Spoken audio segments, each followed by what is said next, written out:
اور فضل الرحمان کیسی باتیں کہہ گئے فوج کے خلاف؟ ان کے لیے کبھی ایسی چیز نہیں ہوئی. اس بیچارے سے جو کیا ہے، مجھے تو پہلے 2 دن تو ہمیں پتہ ہی نہیں تھا اس کا. جب ہمارا وکیل مل کے آیا مجھے تو تب پتہ چلا اس بیچارے سے کیا کیا. یعنی کتنا بڑا جرم ہوگا کہ ننگا کر کے اس کو ٹارچر کیا انہوں نے. یعنی ایک انسان کی ڈگنیٹی کہ اس کو پہلے آپ ننگا کریں، پھر اس کو بری طرح اتنی مارا اور انہوں نے اس کے سر کے اوپر بند کر کے پتہ نہیں کہیں پھرایا. مینٹلی اسے اتنا ٹارچر کیا کہ وہ بالکل بریک کر دیا اس کو. اور اسے کلوا کہہ رہے ہیں کہ جی یہ کہو کہ عمران خان نے یہ سینٹنس کہا تھا تمہیں یہ بولنے کا.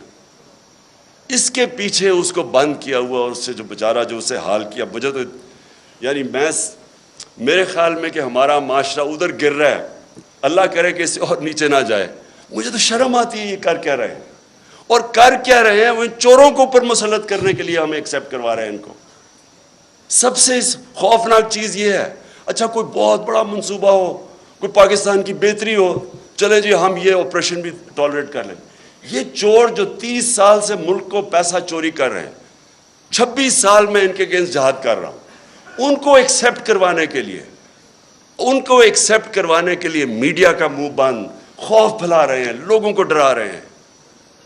اور پھر آگے پلاننگ کر رہے ہیں کہ کسی طرح تحریک انصاف ٹوٹ جائے گی. ہمارے لوگوں کو کال کر رہے ہیں، ہمارے ایم این ایز کو کال کر رہے ہیں، ہمارے سینئرز کو اپروچ کر رہے ہیں، خوف پھیلا رہے ہیں ان کے اندر.